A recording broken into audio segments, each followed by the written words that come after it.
Okay guys, we're here, let's play around. Fenders are outside. And for anybody that's noticed, every picture I posted of the engine, that clamp is crooked because it's not on. I don't want people to think I'm getting sloppy. But the distributor is laying in there. That's all it is laying in there. That'll be back out when I leave tonight. I'll go bring it back to work tomorrow. I gotta put the harness on it. You basically have to do the harness with the points out. So, yeah, that's the distributor.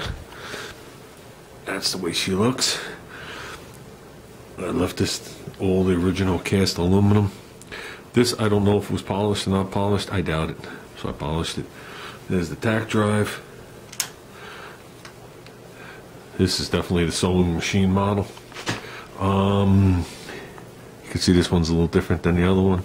There is no top plate, there is no bearing or nothing. I do have the original felt for in here. These have the felts on there. These are 32 ounce genuine XL points. Okay, mint points. Okay, stiff as can be. It's a genuine XL condenser. I guess I have the harness that comes in and goes to both of them. You can see where you could adjust them right through here. I have the plugs for here and back there, which you see will be difficult with the intake manifold, but everything's a trade-off. Just like I can't put the distributor hold down clamp with my Allen key head because the Allen key head hits the tack drive. But what are you gonna do? Have another box of stuff coming. It got edited out of the last video to be at work tomorrow from the same guy with a dozen old NOS distributor caps. So, okay, we went with the straight pull. Still has a slight to it, which is great. I thought Xing it would have been way too much load to the sides of this thing to try and achieve upward movement. Because you're tugging to the side, and trying to tighten up the X. I thought that would have been massive load on the, not that it would have damaged the frame rails, but it would have been massive load instead of just a hanging load. That was overcomplicating it. Actually, it's hanging by this. I just ratcheted it up a couple of times just to test it. Basically what I'm going to do is I'm going to ratchet it up a little bit more, set my jack stands. I got my good ones. These are the good boys. You know, old shit is good shit. To me, these still look homemade, but I know they're not. They got the nice flat thing and then a slight little indentation. Those are excellent for frame rails. Bought these 32 years ago when I started in the field, used with that jack. Had a good or a bad sign.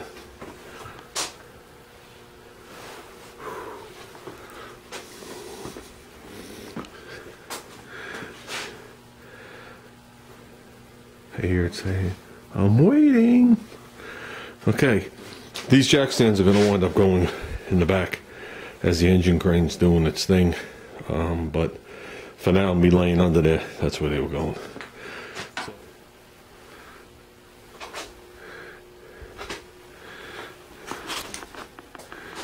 Okay, you can see the situation. There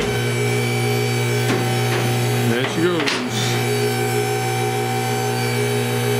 Like magic.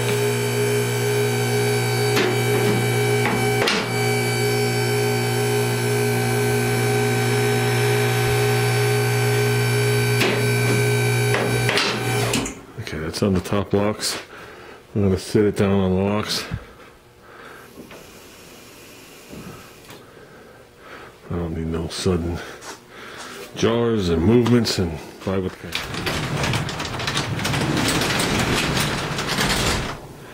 Okay guys, let's lower that down, see if she fits. Don't know. Just taking a 2-second breather. Forgot to put the shifter lever on. I thought I did. You want to do that all now. This lever here, okay, and what's nice about these is it doesn't bolt to the pan, it bolts to one of those big ears, so that stays in adjustment. So I don't run and grab that off the other tranny. I just put the shifter in neutral, and we're neutral. So, okay. Okay, guys. There you go. She's hanging by the crane. Happy Valentine's Day. And Junior's sleeping. Junior did another late night working last night. Junior's almost nocturnal at this point. And I don't have all the exact details because when I asked him, he wasn't into talking spirits. But the one part of his welding certifications he took, he passed. How many more he has to do to be a fully certified welder, I'm not sure. I know he starts school again in a couple of weeks. So, but I think he could take more. I think he just wanted to ease into it. So that's very good. And since we're talking about fitment, looks like the frame is notched for the dipstick tube. Holy shit. Okay. So far the alternator is going to clear and then hit this. Yeah, there's a problem. Okay. Let's see what we got. Let's keep working. Ah, crap. It fits. It's this way a little. Everything is going to line up perfectly, except the transmission is off this much by about an inch in the back, maybe 3/4 of an inch. And I'm out here alone. So I'm sure there's going to be a little tweaking. We'll loosen up the front cross member. I got the rear cross member in. I got the mount on the tranny. It's going to be right onto the bolts. I don't have any lights under there, but I'll show you what I'm talking about. That's going to work on. I can see the bolts are loose. That's going to land right into the right spot. And we're going to be good. Going to be good and good. I need a hand. Junior's sleeping. So the motor's like this right now. It's got to come like this. And right now, I'm touching this dipstick tube. We'll see if that relieves itself or doesn't. And I'm touching this one bolt for the blower motor right into the valve cover. Guaranteed that'll relieve itself. That I'm not worried about. That's a screw from the inside. That would just go in there with a little tiny sawzall or hacksaw blade and nip, gone. So other than that, I mean, this head is not in. I had to loosen the alternator. As you could see, we landed right in line with that. This whole setup worked mint. It's only a little bit of tension on the straps. Really nothing. I took the tension out. It's sitting primarily on the jack stands in the front. No problem here. So far my shaft is moving all around. Free and clear. So, and obviously no problem on this side. This side's never a problem. This is the short side. Plenty of room. Yeah. What I've learned about AMCs is I'd rather have it tight to the firewall and get my hands all down in here. Sorry, Chevy guys. Look, I can get to my plugs. Yeah, distributor looks pretty good. Too bad this thing's going to be cluttered with a power steering pump right here. So, yeah, I'm tired.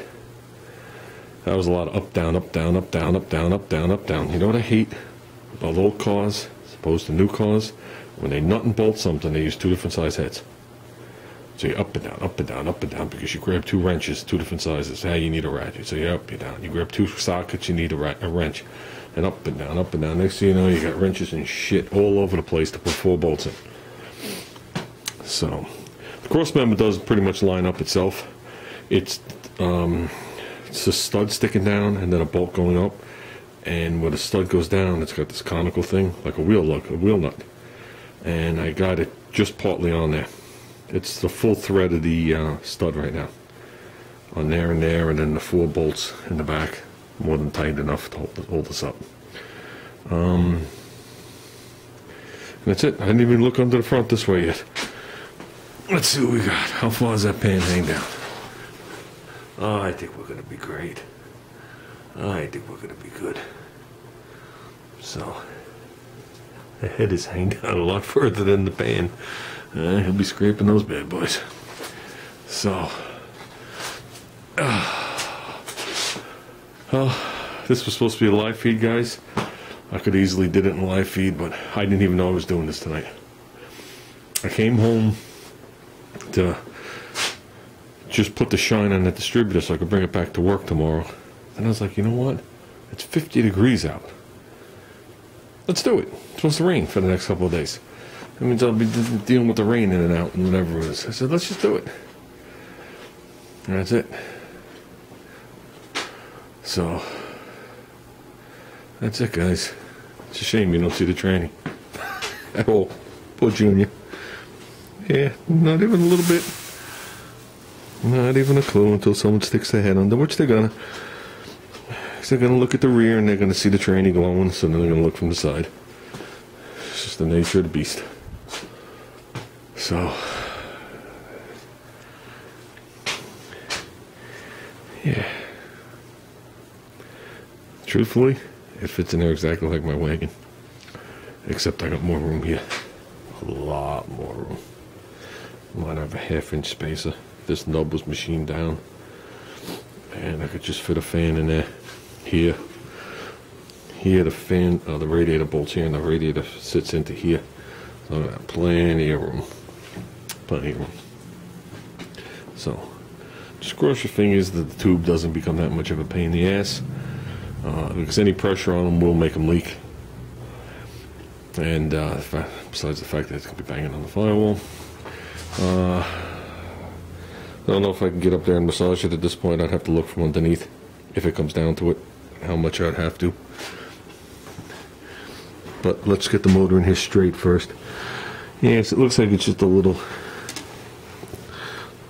bump out in the toe board, which would have been cake to do before I painted everything. Just didn't know. That's why you mock shit up. Okay, guys, I guess I'm calling it. I just want to put some wipe at the chrome graver. I don't know. Dentist. Then I gotta buy them new ones. Or we gotta buy new ones. Not a matter of who buys them, just a matter of buying them. So, okay, guys, that's it.